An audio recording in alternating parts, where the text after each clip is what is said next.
We live in a fast world of constant and demanding change.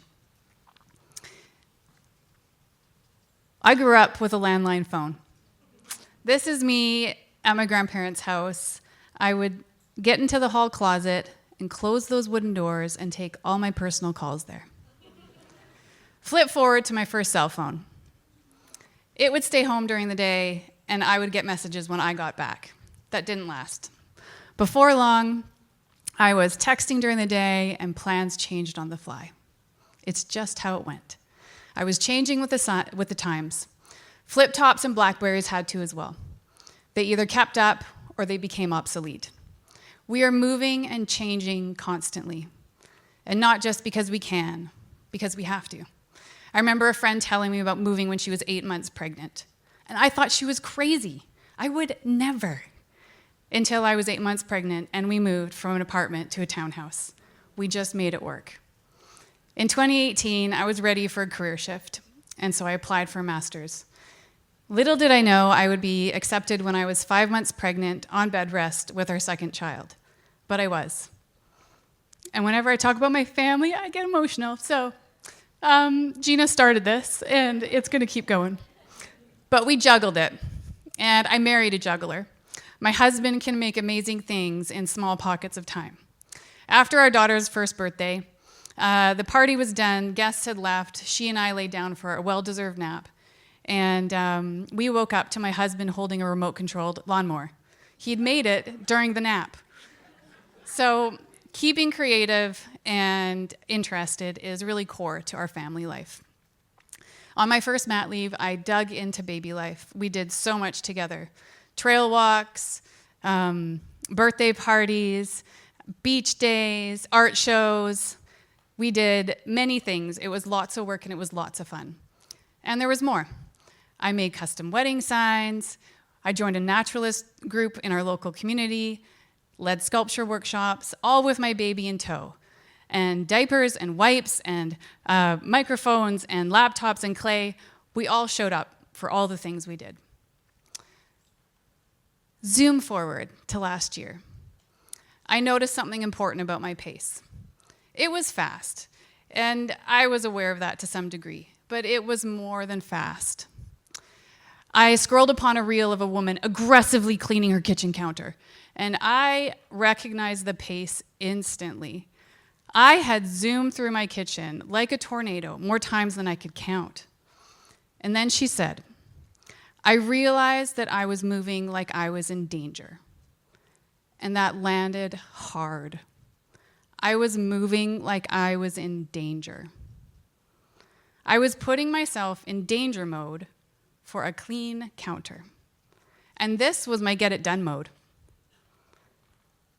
Adrenaline coursing through me, in fight or flight, senses heightened, body and muscles tensed. My body was sending me messages that I couldn't hear. It was time to stop and reflect.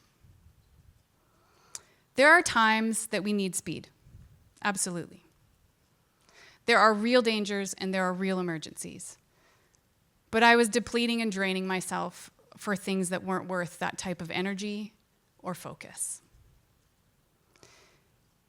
Do you think that somewhere along your way you got too fast?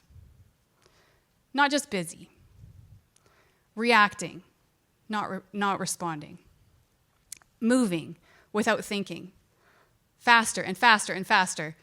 Possibly dangerously fast. For someone that can do the UBC pancake run in 4.3 seconds, that's with costume on and apron, slowing down can feel unnatural. But as I slowed my movements, I started to see and know how fast I'd been moving. Our pace is powerful. There are races to be run. For me, slowing isn't about becoming inactive. Sloth mode is not in my constitution. But slowing was starting to let me get out of autopilot and choose. I want to choose my pace. Slowing was also giving me insight into noticing this sense of urgency in me. And I was then able to ask if the urgency was real or just habit. We get stuck in these modes, and it's hard to slow them down. But I think it's important. This reminds me of an art assignment in first year university. It was in my drawing class. It was the night before the deadline, and there was an awesome party. So the classic dilemma. I had to work on the assignment, and I was sure I could do both. Also quite typical of me. I meant to stay an hour in the studio, and I stayed 3. After forcing myself to sit down and draw a boring still life for 45 minutes, I hit Csikszentmihalyi's flow. I made my best drawing of the year, and it's because I slowed down, sat, and worked.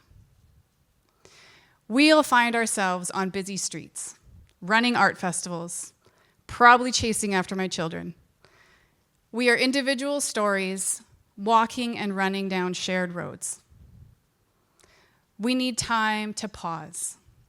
Slow is attentive and deliberate, not passive. Art gives us pause.